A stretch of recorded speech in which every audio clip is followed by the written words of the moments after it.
Buenos días a todos. Me llamo Antonio Díaz López de la Osa.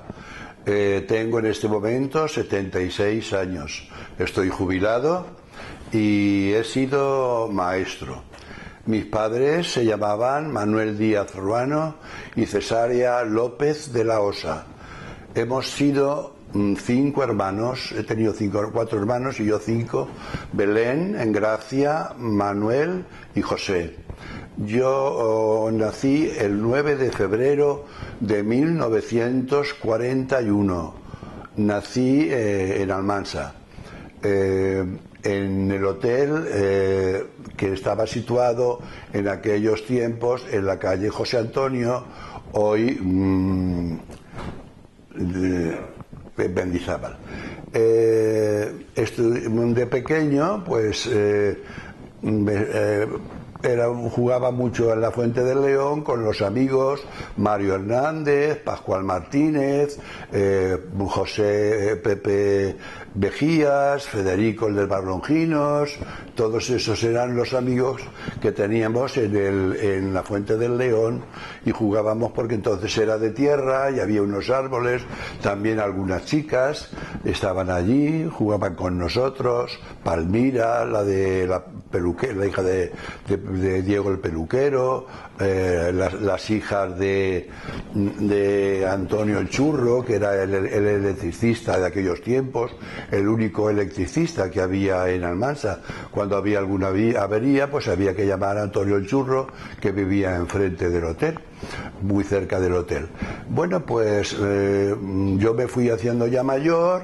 Mis hermanas mayores atendían el hotel, hacían las camas, vigilaban también al servicio que había, porque había chicas de servicio en el hotel, pero mis hermanas ya mayores vigilaban un poco aquel trabajo.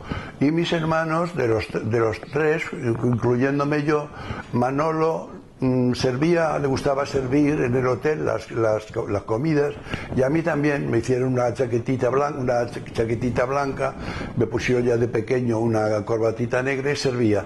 Sin embargo, mi hermano Pepe José no le gustó nunca servir. El hotel estaba en esa calle, en la calle Mendizábal, Mendizábal, y tenía en total 2 comedores.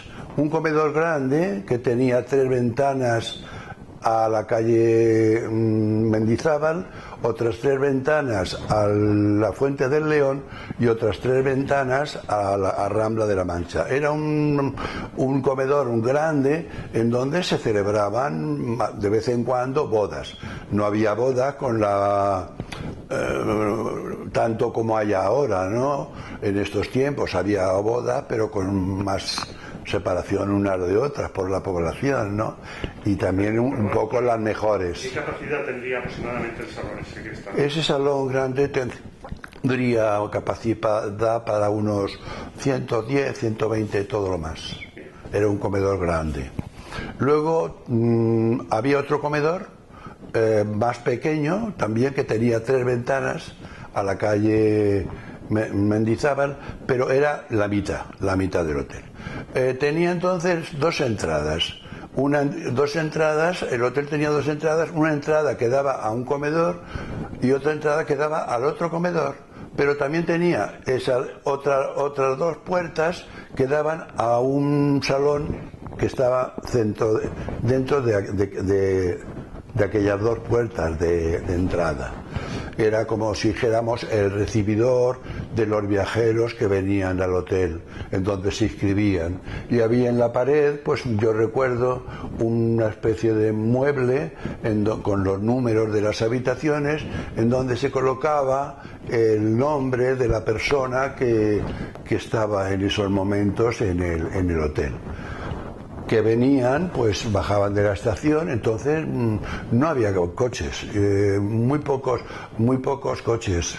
Digamos que empezó la decadencia del hotel cuando vinieron los coches, porque los viajeros que venían en coche en un día pues solucionaban el trabajo y se iban. pero sin embargo cuando no había coches, esos viajeros que venían pues permanecían 2 días en Almansa, porque iban a los comercios a llevar la ropa, enseñar las telas, enseñar los objetos, todo eso. Ahora pasamos, por ejemplo, había una gran escalera en ese salón del recibidor, había una gran escalera que subía a las habitaciones. Era una escalera de mármol con una barandilla de hierro muy bonita y daba acceso al primer piso, que tenía 18 habitaciones. 18 habitaciones. Habría que concretar que de esas 18 habitaciones, una de ellas era un aseo, pero completo, porque tenía baño con ducha, bañera, lavabo, bidet y la taza. Y luego otra de esas habitaciones, digamos que eran como dos pequeños aseos que solamente tenían la taza, pero que en realidad cubrían, era el espacio de una habitación. Con lo cual, de las 18 de esa planta, 2 ya quedaban, como si dijéramos, anuladas. Eran entonces, ya no eran 18, eran 16. En el segundo piso ocurría igual, había también 18 habitaciones, pero de esas 18 habitaciones, una estaba destinada al Botones, donde dormía el Botones de... Si el Botones era un Botones de Almansa, pues se iba a la hora de tarde ya, ¿no? Y volvía por la mañana, pero si eran chicos que dormían en aquella habitación. Y también 2 aseitos pequeños que tenían también su taza y su taza, sin lavabo, solo la taza, con lo cual quedamos ya reducidos a 16. Entonces 16 y 16 son 32. De esas 32 habitaciones, una de ellas la ocupaba una señora mayor que estuvo en el hotel, se llamaba Doña Concha Rodríguez de Paterna Negrón, o Doña Concha Negrón, no lo recuerdo muy bien, que era tía de Doña Concepción Rodríguez de Paterna y Negrón y de Don José Rodríguez de Paterna y Negrón. Entonces estos señores dejaron a la señora en el hotel para que mis padres la asistieran, con lo cual tenía esa señora 2 habitaciones cogidas, una habitación para su estancia diaria y otra habitación para dormir, con su armario, su lavabo, porque solo tenían las habitaciones lavabo. El pasillo era muy ancho, era un pasillo desproporcionado para aquellos tiempos, porque si hubiera sido un pasillo más estrecho, las habitaciones habrían sido un poco mayores y habrían tenido a lo mejor más mejoras sanitarias, pero que en aquel tiempo solo tenían el lavabo y el orinal, o si los clientes querían salir, pues podían salir a los aseos pequeñitos o al aseo grande, porque eso estaba abierto siempre. Luego mis padres, como éramos muchos de familia, aparte de esas 2 habitaciones que ocupaba esta señora, Doña Concha, que estaba neurasténica, tenía un gatito tuerto, pero se portaba bien con la familia, nos llevábamos muy bien con ella. Entonces, del resto de las habitaciones, es decir, que una de ellas la ocupaban mis padres y yo dormía en un catre con ellos. Pequeñito recuerdo de estar durmiendo en un catre cuando murió mi abuela Belén, la madre de don Jesús el cura. Y yo en aquel momento estaba durmiendo con mis padres en un catre, en la habitación de mis padres.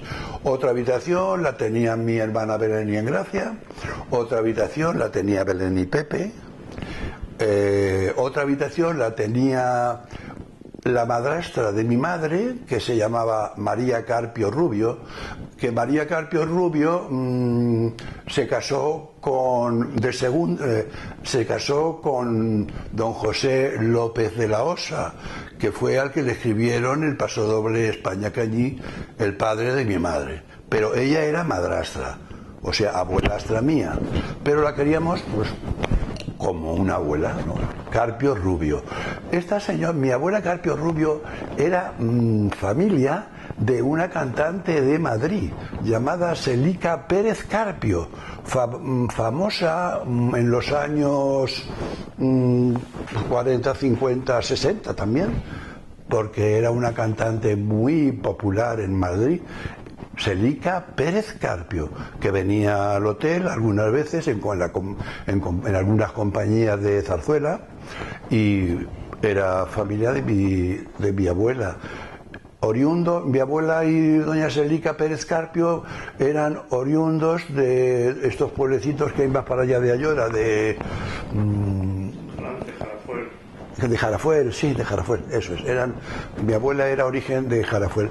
Estaba aquí, se casó con mi abuelo, Pepe José López de la Osa, porque lo trajo la familia de los Colomas. Él era zapatero en Madrid, un gran zapatero, artesano, que calzaba a gente importante de Madrid en aquellos tiempos, y calzaba a Benlliure, a gente importante, y cuando se quedó viudo, pues lo trajeron aquí la familia de los Colomas para que fuera el patronista de los Colomas, José López de la Osa. Y le buscaron como venía viudo y se había traído a mi madre, pues le buscaron una pareja, y esa pareja fue mi abuela. Otra habitación la tenía acogida mi hermano Pepe y mi hermano Manolo, y luego mi abuela tenía otra habitación cogida, y las chicas de servicio arriba.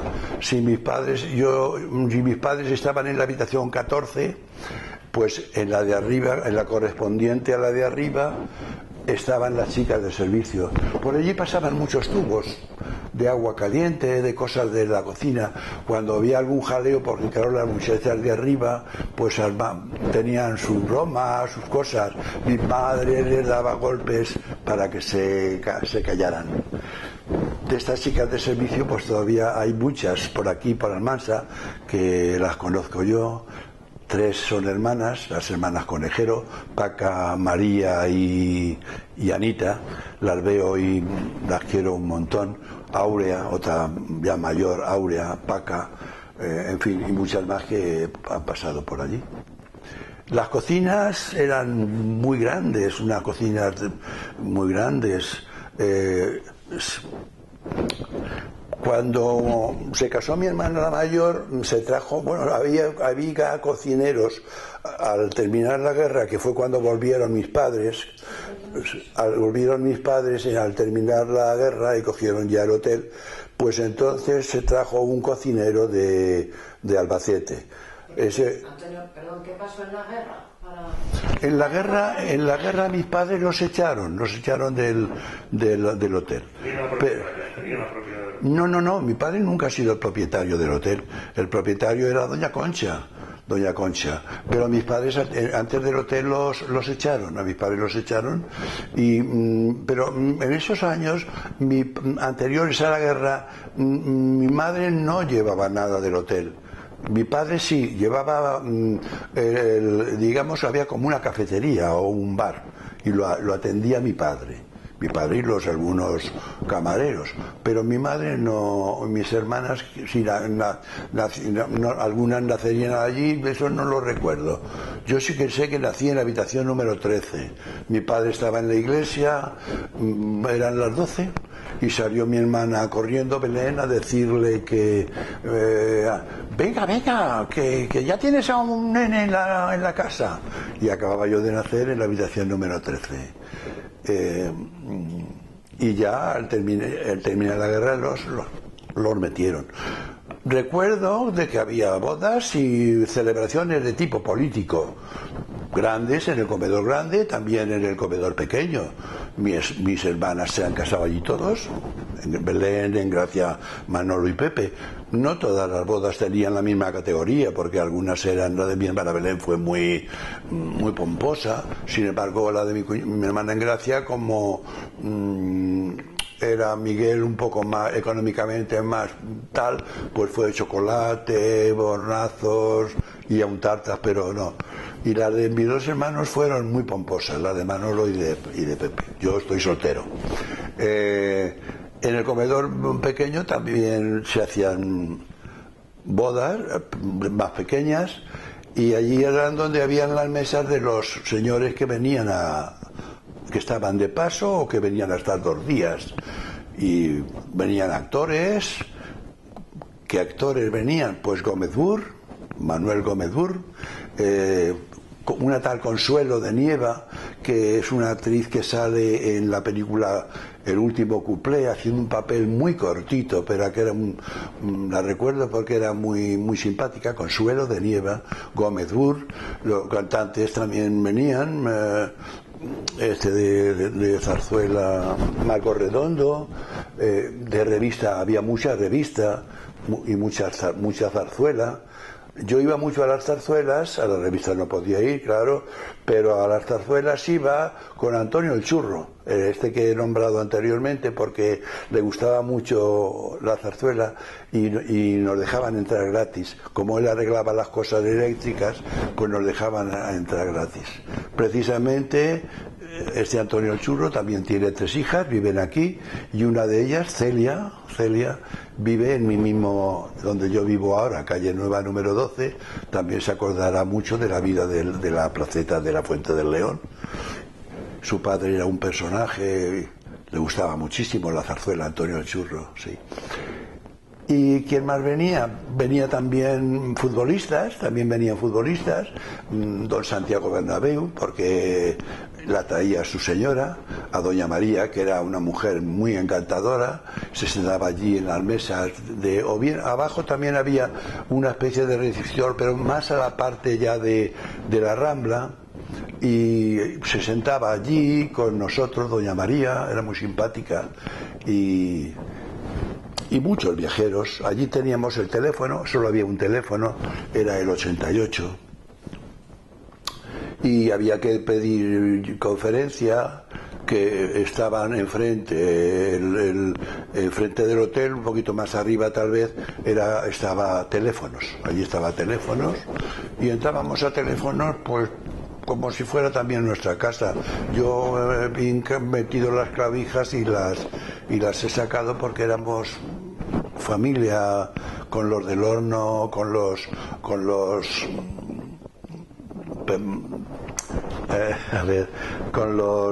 sastres, Carlos el Sastre y Pepe el Sastre, Martínez, los Molina, la familia de los Molinas, todos éramos allí, los Longinos, Anica, éramos familia, todos allí. Ya que han mencionado teléfonos, ¿cuántos más o menos llegaron a trabajar en lo que era la central telefónica? En la central telefónica, sí, no entraban eran también familia los que la atendían, y una o dos podrían estar trabajando allí, sí. Eso no, ya no me acuerdo muy bien. Había maniobras en aquellos años, como yo por el 45, tal vez 48, hasta el 50, había maniobras militares que se desarrollaban o bien de Almansa hacia el norte o de Almansa hacia Levante, se desarrollaban las maniobras. Y entonces, pues en el hotel se hospedaban digamos, de lo que era la tropa, las personas de más rango militar, capitanes, generales, y nos teníamos que servir, claro. Estaban allí a lo mejor 4 o 5 días y venían con sus trajes militares, los servíamos y tal. Aparte de las comidas políticas, que también había, era cuando en los años en que el alcalde fue el que murió. ¿Luis de Teresa? Don Luis de Teresa, hubo varios, sí, hubo cenas en el comedor grande, con mucha gente, sí. Bodas ha habido muchas, porque también los de las confiterías de Alfredo, mi padre era muy amigo de Alfredo el Viejo, del mayor, y pues allí se han casado también sus hijas, Anita, Alfredo, Mari Carmen, se casaban también allí. Y mi padre muchas veces, en los veranos, se sacaban a la calle, se sacaban unos sillas, bueno, a veces eran 4, a veces eran 8, a veces eran 10, y había unas charlas enormes que duraban mucho tiempo, porque se hablaba de esto, de política no se hablaba mucho, claro, pero mi padre sí que se permitía, era un poco guasón y se permitía decir cosas así graciosas, ¿no? Antonio, por retomar otra vez el tema, estamos hablando de la infancia. En la época que llega, se decide estudiar y estudia magisterio. Cuéntanos un poco de la etapa esa de... Bueno, cuando yo empecé a estudiar, mi primera escuela fueron las monjas. Yo tengo una fotografía de las monjas con el mapita de España detrás. ¿Visto entonces? ¿Las monjas eran mixtos? Sí, porque yo estuve y había niñas, sí. Estuve unos años, tal vez estuve allí de pequeño. Recuerdo en la calle, lo que es ahora ya la calle Nueva, el colegio muy antiguo, muy destartalado, y luego ya pasé a las escuelas de la Costa Rica, con don Paco Moreno, con don José Lloret, con mi primer maestro de pequeño allí fue don Ladis. Don Ladis era el padre de las serras, el padre de las serras, don Ladis.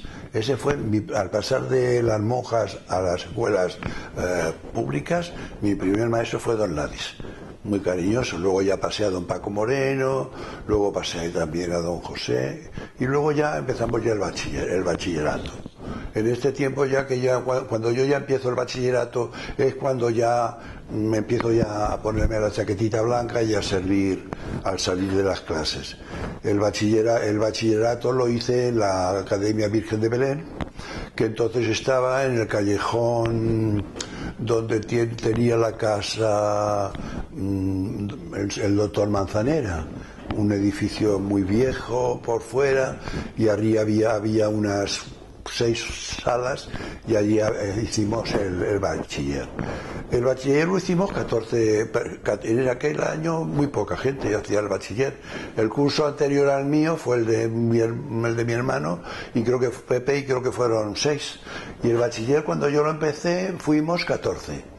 De esos 14, pues 2 eran chicas, Rosarito Baeza, y Dieguita, la de, no sé, la mujer de Javier, esas 2 chicas.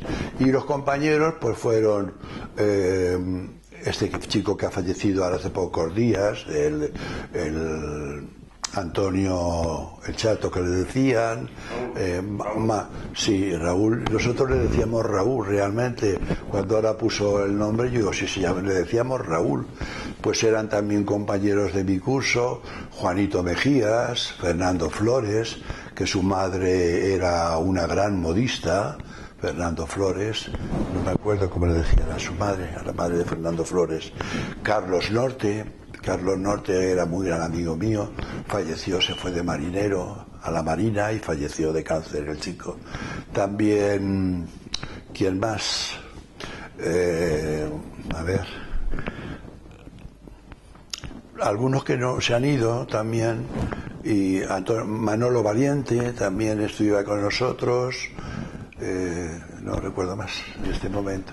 Y yo, al salir de clase, bueno, nos llevábamos el bocadillo a la escuela, al colegio, y aquella fue ya mi primera etapa en que empezó a gustarme el cine, ¿no? Me empezó a gustar mucho el cine,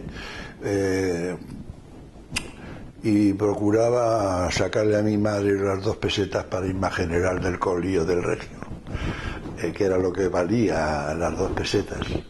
Entonces, sí. A ver, ¿qué más puedo decir?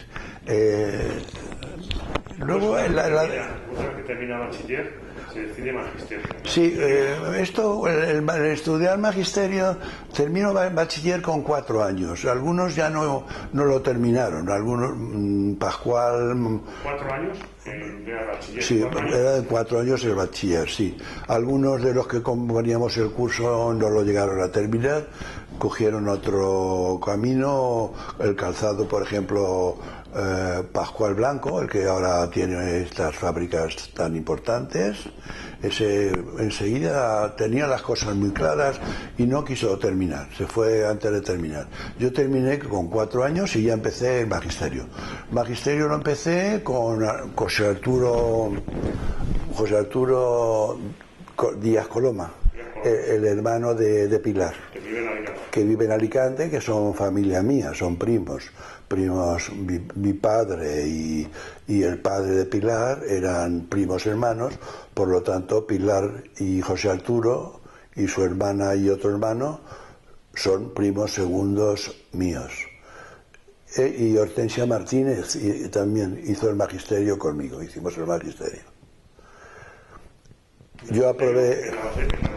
No, íbamos a Albacete a examinarnos del bachiller, íbamos a Albacete, nos hacían 3 o 4 preguntas de matemáticas, otras 3 o 4 preguntas de lengua o de matemáticas, o de historia o de geografía. Entonces la historia nos la daba don Paco Moreno, la lengua don Miguel Pinilla, la lengua la daba muy bien don Manuel Pinilla, don José Sáez, que era algo, parte también de mi familia, también nos daba matemáticas, don Diego, nos daba religión, historia, en el bachiller, incluso en el magisterio, tanto en el bachiller como en el magisterio fueron los mismos para mí, ¿no? Fueron los mismos profesores casi. Ya hago la carrera. En aquel año, cuando hice las oposiciones, nos presentábamos en Albacete para la oposición y fíjate, estábamos a 2 por 1, dos participantes, 2 y medio por 1, o sea que fue fácil aprender la oposición. Yo no quedé muy bien porque salieron en mi oposición, salimos 45 maestros y yo me quedé con el número 41, o sea, por pelos fui maestro. Mi primo Rogelio Ferrero falleció bastante joven, tenía 2 hijos, hijo y hija, hermano de Isabel Ferrero, de Consuelo Ferrero y de Amparo. Pues era maestro y entonces conocía a un maestro de Albacete que hacía crónicas cinematográficas. Era maestro y era don José Antonio Tendero. No sé, era un cronista de cine en el periódico de Albacete, y era maestro.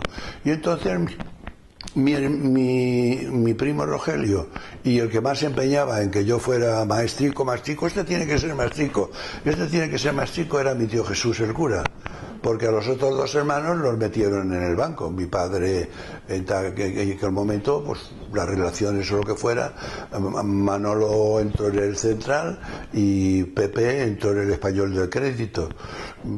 A Pepe enseguida lo mandaron a Albacete, a una central contable, porque aquí no veía campo para progresar, era botones en el Español de Crédito, y lo mandaron enseguida a Albacete. Se casó también muy pronto con Maruja García, hija de Manrique el zapatero. Bueno, pues este señor que fui a Albacete, yo tenía allí unos tíos, un hermano de mi padre llamado Nicolás, me hospedé en casa de mi tío y de mi tía, y iba a las escuelas de don José, de unas escuelas en donde estaba este señor, don José Antonio Tendero, y allí hice como una especie de práctica. Aparte de las prácticas que hice aquí, allí hice unas prácticas para la oposición ya concretas, porque había que hacer en la carrera de magisterio, una de las asignaturas eran las prácticas, pero yo allí estuve cerca de 15 días o así en la escuela de este señor, José Antonio Tendero. y viendo cómo enseñaba, me hacía a mí que explicara alguna lección. Bueno, salí con el número 41, ya soy maestro. De mi oposición salimos Vélez, que falleció hace unos años. También salió en esa oposición Valentín Campos, que me ayudó mucho en los estudios, fuimos muy buenos amigos. Pedro Laya, Vélez, Pedro Laya, Valentín y no me acuerdo de alguien más. Y José Ibáñez, el que está casado en estos momentos con Mari Carmen Malvorisco. Esos fuimos los que salimos de aquí de Almansa con el título de la oposición. Se convocaron en el 41. Las estuve estudiando en el 42, se celebraron en el 61, estuvimos estudiando en las academias aquí en el año 62 y ya nos dieron la plaza en el 63. A mi primera plaza fue en la Costérica también, o sea que estudié en la Costérica y mi primera plaza de maestro fue en la Costérica. Aún estábamos en el hotel. Bueno, no, ya nos habíamos salido del hotel, nos salimos en el año 62. ¿Por qué nos salimos? Pues porque primero mi primera hermana, en el momento que se casó, mi hermana Belén se casó, una gran boda, y se fue a vivir a las casas de los chotos o de los Martínez, que se les decían, las casas de los chotos, donde tenía la sastrería Carlos, que ahora es un edificio nuevo, pero allí vivió mi hermana Belén.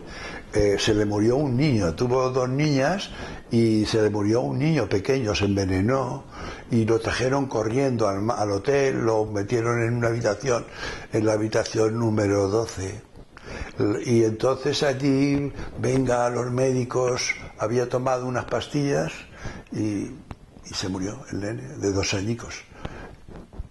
Sí, eso fue muy doloroso para mi hermana. Luego ya se casó la segunda, en Gracia, y entonces se casó con un patronista, con Miguel López. Tal vez el mejor patronista que haya habido en Almansa, don Miguel López, porque muchos de los que ha habido después han aprendido de Miguel López. Y entonces dormían en una habitación y otra habitación se la dejaron a Miguel para que hiciera el patronaje, para que trabajara y para que enseñara y para que ganara. Y tenía varios ayudantes, entre ellos Pepe, que estaba cojo, no recuerdo el apellido, y Arquímedes, que han fallecido los dos. Esos eran trabajadores con mi cuñado Miguel en una de las habitaciones, la que correspondía a la que estaba arriba del 13. Mi hermana dormía con su marido y tuvo 2 hijos en esa habitación. O sea, donde yo nací, luego en esa habitación, en el número 13, nació Martín López Díaz y Manuel López Díaz. Ahí nacieron también mis 2 sobrinos. Martín nació un día antes de la riada de Almansa, que claro, como estaba recién nacida, madre mía, el agua que pasa, esto, lo otro, una cama, un tal, una rueda, y ¿qué pasa? Y no se lo querían decir a mi hermana, ¿no? Porque entonces guardaban las señoras tanto tiempo de reposo cuando nació un niño y todo esto. Y fue terrible. Se llenó, las cocinas de abajo se llenaron, tuvieron que ir a por botas catiuscas para limpiar todo eso a la ferretería de Saúl y se limpió. También hubo que achicarlo porque había una bodega con vinos buenos y tal. Lo de los vinos buenos lo digo porque también venían muchos cazadores. En aquellos años, 46, que cuando yo me empiezo a dar cuenta de las cosas, venían cazadores de Valencia, gente de mucha pasta tal vez, porque después de las comidas, de las cenas, jugaban a las cartas y allí por allí corría mucho el dinero e incluso algunos de ellos llegaban a perder la escopeta, se la jugaban las escopetas y las perdían. Recuerdo que una vez uno de ellos o alguno, ¿tienen champán? Y mi padre, sí, claro que tenemos champán. Y a ver, ¿qué champán tienen ustedes? Mi padre era muy listo y dice, tenemos Moixando. Yo no sé, no he bebido nunca Moixando, pero dice mi padre, Moixando, y no nos diga usted que tiene champán Moixando. Y bajó mi padre a las bodegas, que estaban sucísimas, por cierto, porque claro, bueno, al principio estaban limpias, pero luego con la riada aquello fue muy difícil, ya empezó la cosa ya a aflojar un poco, ¿no? Y le subió las 2 botellas. Mi padre se las cobró a buen precio. Ya empezaron a venir coches extranjeros, ¿no? En el año ya vinieron muchos coches franceses. Mi hermano Manolo sabía francés, se entendía bien con ellos. Y claro, comían muy bien en el hotel. Y se les cobraba también un poquito. Ya éramos un poco pícaros. Los menús del hotel, por hablar del hotel, pues en aquellos tiempos era solo una cosa, no eran.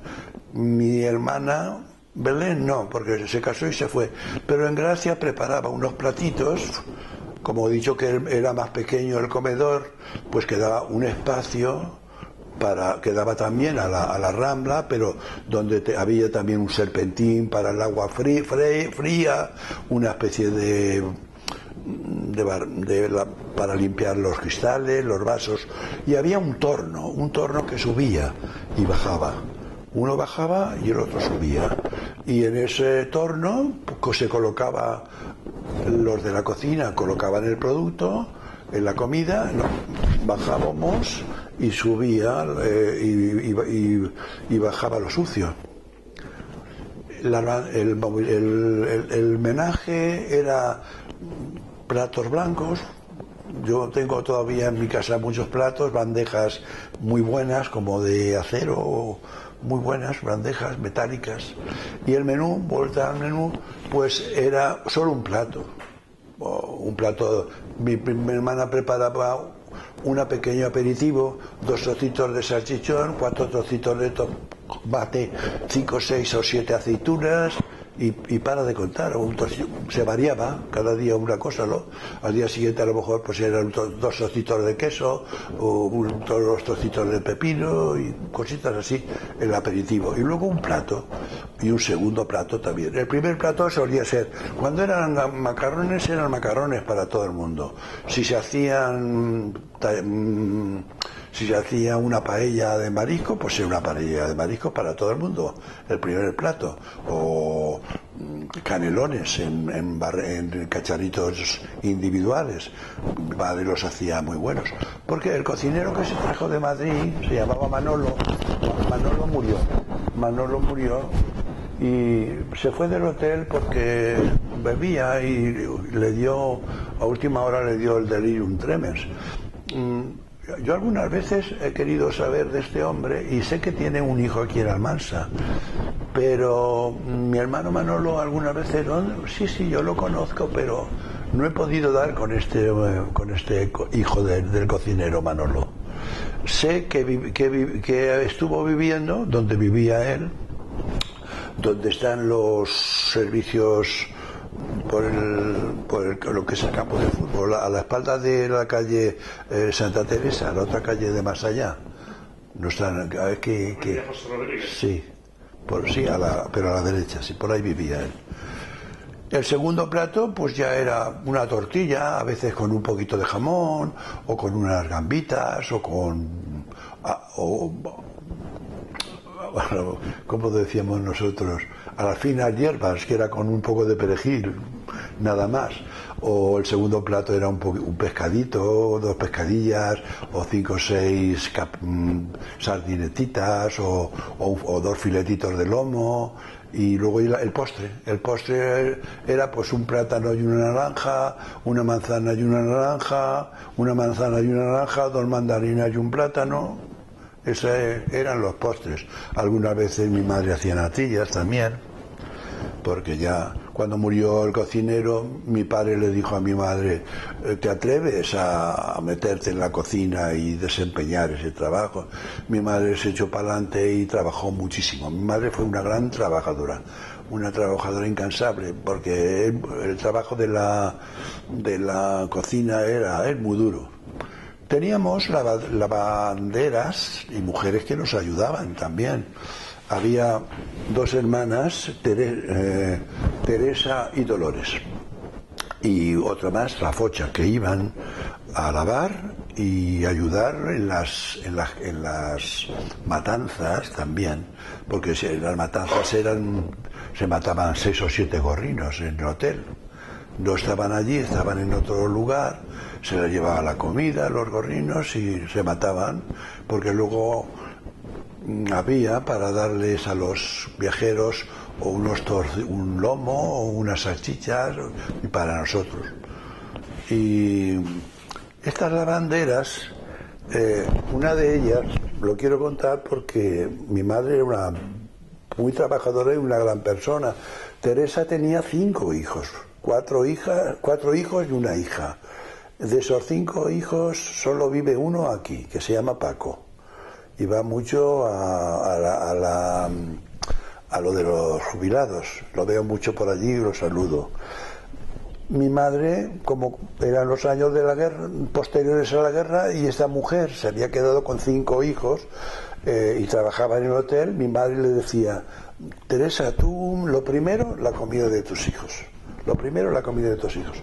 Y Teresa pues cogía unas patatas, un arroz, cogía lo que había, judías, 2 costillas de cerdo, y les hacía a sus hijos la comida, a los 5, y les daba de comer. Sí. Todos los días Teresa hacía eso. Se fueron haciendo mayores, se casaron, las bodas las hacían, y el mayor, como venían también al hotel los señores de la United era una empresa, creo que era catalana, que venían a arreglar las maquinarias de zapatos de Almansa. Uno de ellos se llamaba el señor Cremades, otro tal. Bueno, venían y estaban en el hotel, pues 3 o 4 días estaban en el hotel, venían a arreglar las maquinarias, a traer nuevas cosas que había y tal. Mi padre, por mediación de ellos, consiguió que el hijo mayor de esta Teresa se hiciera miembro de la UNITED, y se fue allí a Barcelona y lo hicieron, y fue mucha suerte.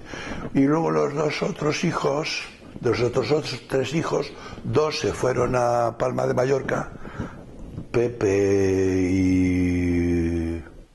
y Estalín, y el otro vive aquí, que se llama Paco. Lavaban las pilas, estaban debajo de las 3 ventanas del comedor pequeño. Allí había unos pilones de piedra, y allí se lavaba con jabón. Eran como pilones que tenían pues lo propio con mucha agua, muy grandes, porque se metían todas las sábanas, y lavaban la mano. Una vez que ya se secaba, estaba todo lavado, se subía, porque la escalera que subía del centro, del salón este que he dicho, subía al primero, se hacía más estrecha, y subía al segundo, y ya subía también arriba, que había una especie de terracita, pero no una terraza que ocupaba todo el hotel. Era una terraza como si dijéramos que estaba ubicada en el centro del tejado, ¿no? Y era más pequeña, la superficie era menor, y allí se tendía la ropa protegida para que no se manchara con unas alambradas y tal. Allí había que subir la ropa para que se secara. ¿El declive del hotel, qué año se decide cerrar el hotel? Vamos a ver, como ya yo me fui de maestro en el 61, y en el 63 me dieron plaza, y luego ya me mandaron me mandaron a Pozo. Bueno, al salirnos del hotel, porque se había salido en Gracia y Belén, se habían hecho casa en Rambla de la Mancha, enfrente del lavadero.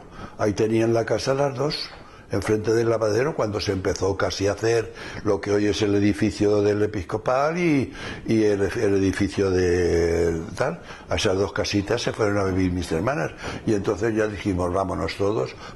Manolo estaba en Las Torres y Pepe estaba en Albacete, y al venir yo ya con carrera y darme ya mi primera escuela en el año 63, ya dejamos el hotel. En noviembre o así del 62 nos fuimos ya del hotel. Y se tiraría, pues el hotel no sé cuándo se tiraría, pero en el 64 no tardó mucho en tirarlo. La señora doña Concha, esta señora que era neurasténica, que estaba con nosotros, pues una vez bajando la escalera se cayó, se rompió la cadera, y entonces los sobrinos la llevaron a Valencia, a un hospital bueno de Valencia, y allí falleció.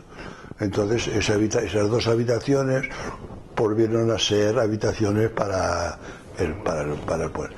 Había un dormitorio solo de cama grande. La número 1 tenía cama grande. Todos los luego la 4 y la 5 eran de 2 camas, habitaciones de 2 camas, y todas las demás eran de una cama. ¿Quién vino también? Lola Flores, Manolo Caracol, Juanita Reina, todo eso. ¿Cuánto costaba una habitación en equivalente ahora? Pues equivalente ahora, mi padre y en Gracia, que eran las habitaciones, yo creo que eran 9 pesetas, una cosa así, la habitación, sí. La demolición del hotel fue muy rápida, porque enseguida empezaron a construir... Sí, fue muy rápido. Enseguida que lo tiraron, enseguida ya empezaron a hacerlo el otro, sí. Bien. Era una lástima porque era muy bonito, era muy bonito. En la parte de abajo, pues había también lo que era el comedor grande. Abajo también era una estancia muy grande en donde había trastos, se retiraban cosas, tal. Cuando nos fuimos del hotel, casi todos nos llevamos camas. Se llevaron muchas camas a la residencia de San José, y mucha ropa, y mucha ropa de homenaje, cubiertos a la residencia de San José. Y nosotros también. Mi hermano Pepe, que se fue a Valencia y que tenía 2 chiquillos, se llevó 2 camas. En Gracia también se llevó, Belén no, Manolo también se llevó. Pero todas esas camas luego han ido cambiando, y el único que tiene una cama del hotel soy yo. Yo duermo en una cama del hotel que es como un catafalco de lo alta que la tengo, y me dicen que la quite y no la quiero quitar. Hay una cosa que no podemos pasar por alto y hay que hacer especial mención. En la época del pasodoble de España-Cañí sabemos cómo y quiero que nos cuente toda la historia. Esa historia del España-Cañí, yo lo que la sé es por mi madre. Mi madre, su padre, José López de la Osa, quiso que mi madre aprendiera a coser, y se fue a Valencia y se hizo profesora de corte. Y cosía. Mi madre cosía, antes de casarse con mi padre, cosía. En donde el patronista Cañí vivía subiendo Aniceto Coloma, enfrente de Pasvi, una casita muy estrecha, que todavía existe, que tiene 2 balcones de piedra. Y allí vivieron mi madre y su padre, que contaba mi madre que cuando subían hacia arriba los dueños de los Colomas llamaban y decían: Pepe, venga para arriba, y se lo subían a la fábrica al patronista. El patronista era muy amigo de Marquina, de Benjure, como he dicho, ¿Pero por qué el nombre de Cañí? ¿Qué significa? Cañí quiere decir chulo. Mi abuelo las ideas políticas muchas veces le decía yo a mi madre, ¿qué ideas tenía el abuelo? Porque yo no lo conocí, mis hermanos sí, y pues era republicano, pero mi madre era monárquica. Bueno, y era republicano, pero era un poco chulo, madrileño, decía mi madre que era madrileño. Tenía una zapatería en Madrid, en la calle de Santa Engracia, y calzaba, decían que tenía una gran vista. Entonces, cuando había fiestas en Almansa, pues la gente de aquí que tenía hijos, a lo mejor haciendo el servicio militar en la capital, pues acudían a mi abuelo y le decían, a ver si puede usted conseguir que venga a pasar las fiestas. Y por mediación de mi abuelo y del maestro Marquina, pues conseguían que algunos chicos de los que estaban en Madrid vinieran a pasar las fiestas aquí. Entonces le había prometido escribirle un paso doble, tenían gran amistad, se ve que vinieron varios años a Almansa. Claro, vinieron varios años. Y entonces le pidieron a ver si me escribes un paso doble. Y los mismos músicos creo que se lo decían. ¿No le ha escrito usted el paso doble a su amigo Pepe? Y ya, pues voy a escribirlo aquí en el tren. Y viniendo de Madrid a Almansa, pues lo escribió. Por eso tiene el ritmo como un poco de tren. Es un poco como una máquina de tren al principio. Y hay un momento que suena, como les gustaban mucho los toros, el paso doble suena un momento, tararí, el toro va a salir, porque no sé si era Marquina el que le decía a mi padre, a mi abuelo, torero uno al otro, y suena esa llamada, ¿no? Y bajaron del tren, tocando el paso doble España-Calle por la avenida de la Libertad y por la calle Aniceto Coloma. Bajaron tocando ya el paso doble España-Calle. Las partituras llevaban el título dedicado a mi amigo José López de la Osa, y luego los familiares estuvieron en litigio para ver los derechos de autor, porque claro, dio mucho dinero. Lo bailaba la bailarina de aquel entonces, que iban de viaje por Nueva York y tal, pero entonces decidieron cambiar el título, porque el título era Patronista Cañí, pero como eso no era digamos, bueno, ¿no?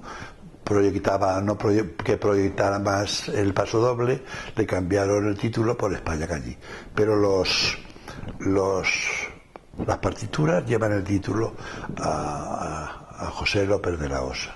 ¿No fue un obsequio o algo así como, toma, que en este paso doble la partitura te la regalo? No. No fue algo así. La partitura no. Luego este señor fue también el que escribió el himno de la Virgen de Belén, también, sí. Y mi hermano Pepe de Albacete, tiene una figura muy bonita de Benlliure, un regalo también que le había hecho Benlliure a mi abuelo, la cabeza de un niño. Benlliure hacía muy bien las cabezas de los niños en bronce, y en la parte esta del hombro pone a mi amigo José López de la Osa. Mi abuela Astra quería mucho a mi hermano Pepe porque se parecía mucho en lo físico a mi abuelo. Yo me parezco más a mi padre, pero mi hermano Pepe y mi madre se parecían mucho al abuelo, ¿no? Y entonces cuando mi abuela murió, quiso que el busto pasara a las manos de mi hermano Pepe. No sé qué más decir.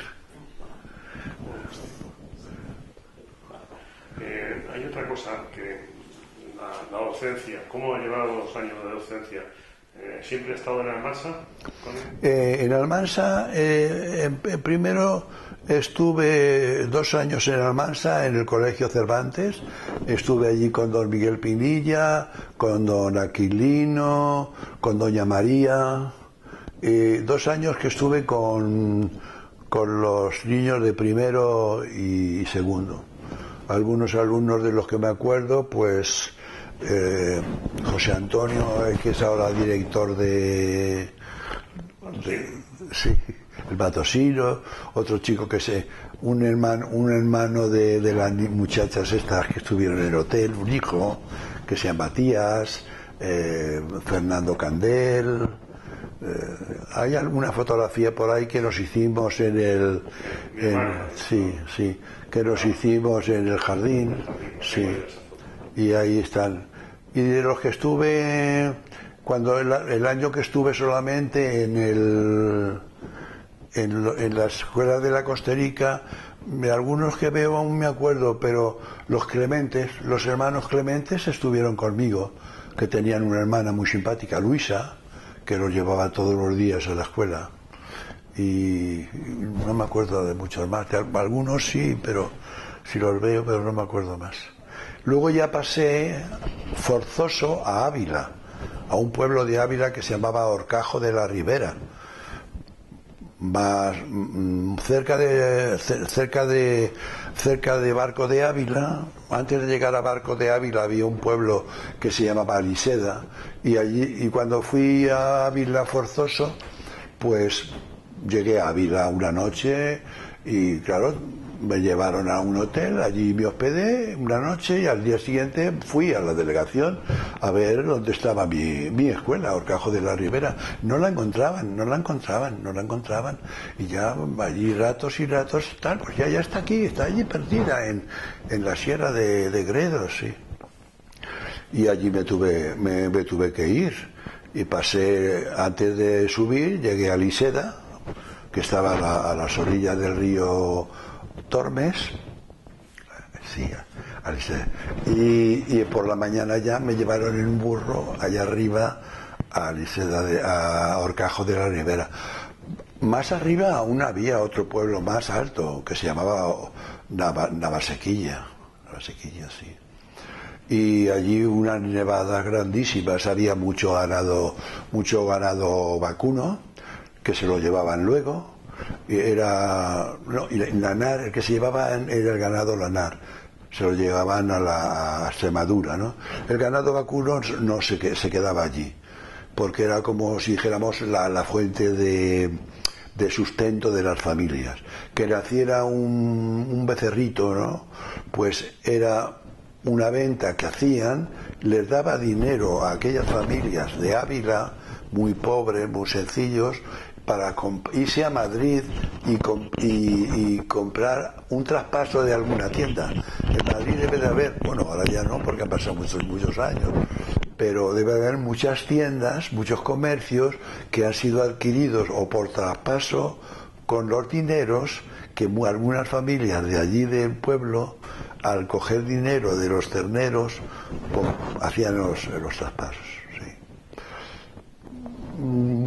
Allí comí fatal, no puedo decir, la gente era buena como en todas partes, buenos y malos estamos en todas partes, pero comí fatal. Era un día habichuelas blancas y otro día cocido, pero cocido con oveja, no con cordero. Allí el cordero no lo vi, era carne de oveja, y un gusto muy fuerte, pero claro, tenía que estar. En la casa que me hospedaron era una habitación interior que daba a otra habitación, que daba a la calle, y allí estaba la cabina telefónica para donde iba la gente a llamar. Yo algunas veces llamaba, pero claro, tenía que pagar la cabina, la llamada, llamaba a mi casa, a mi familia, sí.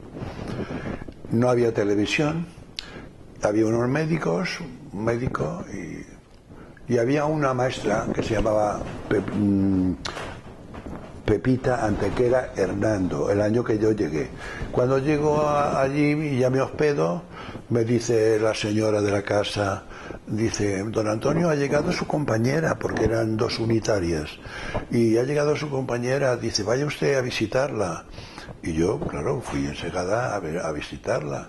Era una chica guapísima. Tengo una fotografía de ella, pero no te puedes imaginar cómo estaba de gruesa. Era tremendamente gruesa, muy simpática, y estaba en plan con un médico vasco, y le hacía comer mucha verdura, y andar.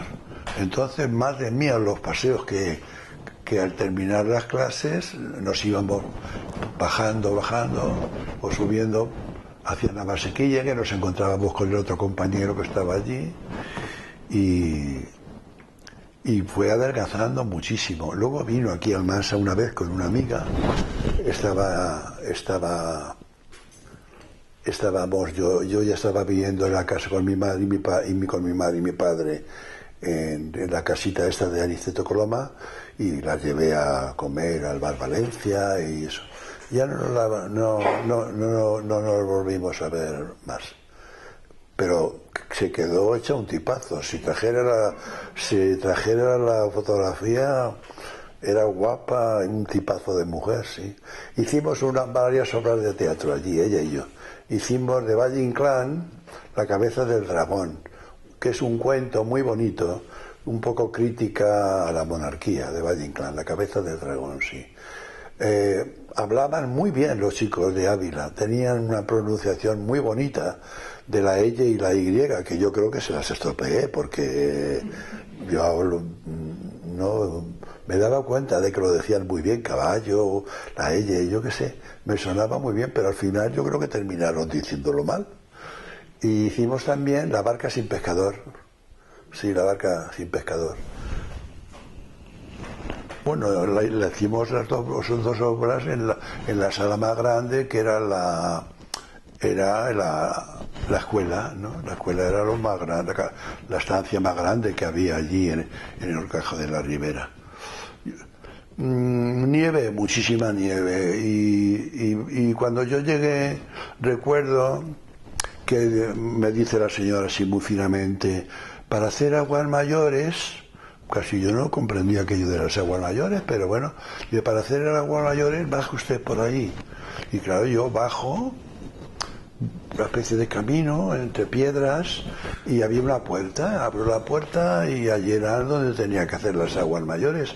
Allí había dos vacas y vi parir a un ternero, allí había un burro, allí había un cerdo también y gallinas, y allí tenía yo que hacer mis necesidades.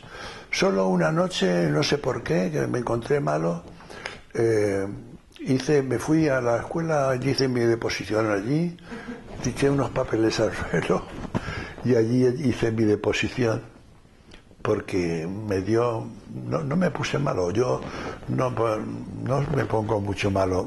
Lo que más peor me funciona es la cabeza. Muchas veces se me cruzan los cables algunas veces, pero bueno. Luego ya de allí pasé a un pueblo de Ciudad Real llamado Villahermosa. En Villahermosa lo pasé muy bien, con unos compañeros muy buenos. Algunos eran de Madrid, Maite, Maribel, otros eran del mismo Villahermosa, compañeros, Tomás, Juan, sí. Y allí mi padre ya se empeñó en comprar una televisión. Vamos a comprar una televisión. Y mi padre era así un hombre muy jovial, mi madre más seca. Pero mi padre, venga, que pasen los chiquillos. Y allí entraban los chiquillos a ver la televisión, los alumnos y los del barrio, se sentaban por el suelo y allí veían la película del sábado. Sí.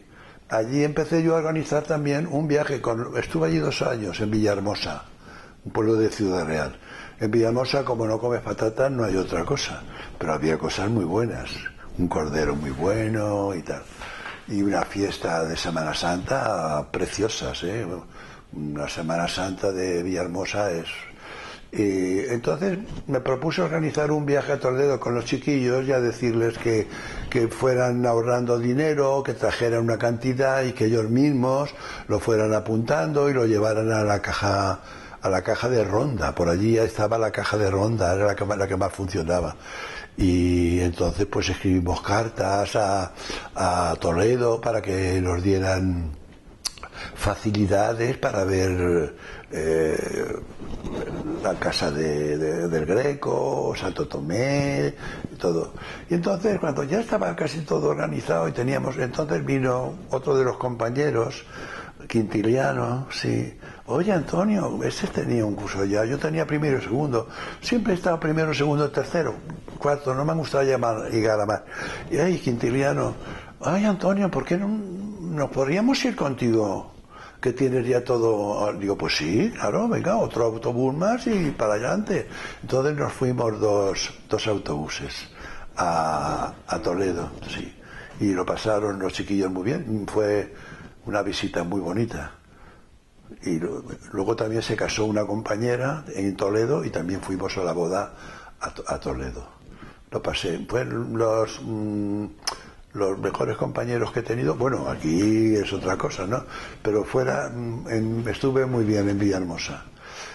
Lo único malo es que allí falleció mi padre. Mi padre se habían venido con nosotros, teníamos una casa de la escuela, una casa muy bonita, y mi padre estaba allí. Lo habían operado de tumor en las cuerdas vocales.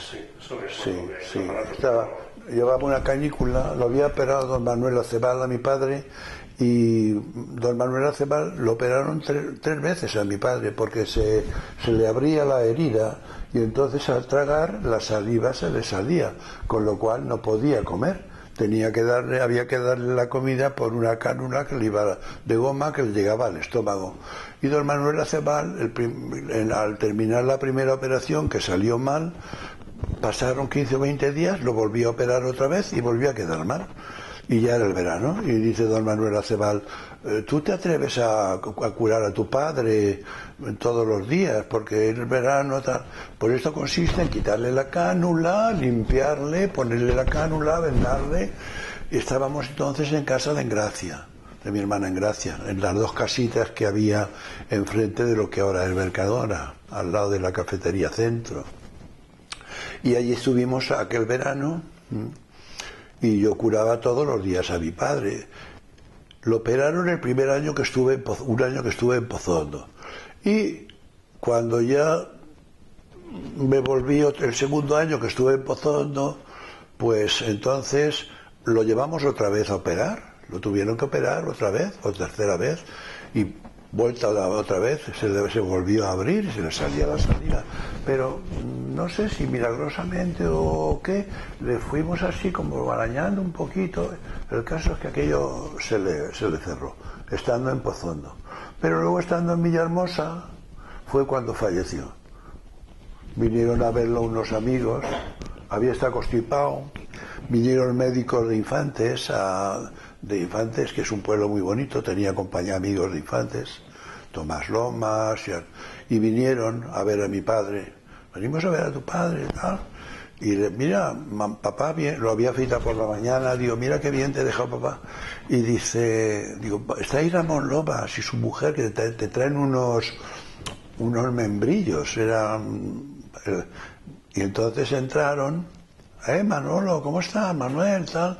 Y entonces le dio a mi padre una hemorragia por la carne, por aquí, ¿no? Una hemorragia terrible. Y salieron. Y entonces mi padre nos hizo así a mi madre y a mí y quedó muerto. Fue muy... Recuerdo un día estando en las Torres, sí. Un cohete que le cayó. Le cayó un cohete, sí, pobrecito, le dio en la mano y le dio un poco de angustia, sí. Sí, lo operaron en el año 64 y murió en el año 68. Pero él no murió de cáncer. Al año siguiente de operar a mi padre, en el 64, operaron a mi madre en el 65 de un pecho.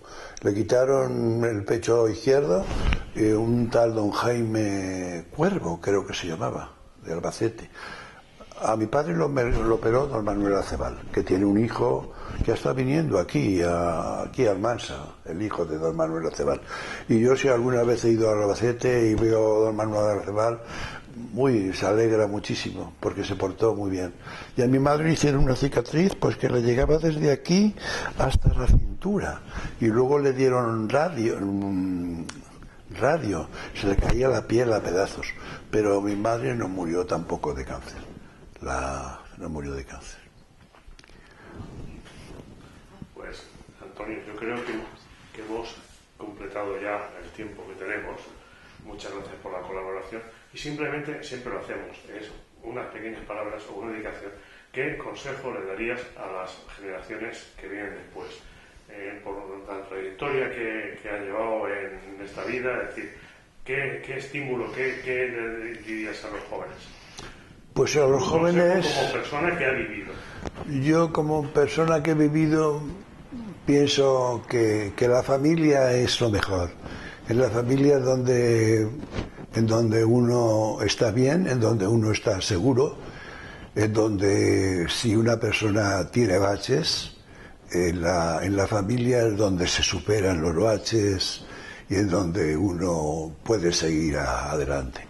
Y que el estudio y el respeto a los mayores es importante, a los maestros, que lo hayan hecho mejor o peor. Todos hemos tenido maestros buenos, maestros malos, maestros excepcionales, y todos han puesto su granito de arena en la educación de uno, y hay que recordarlos a todos con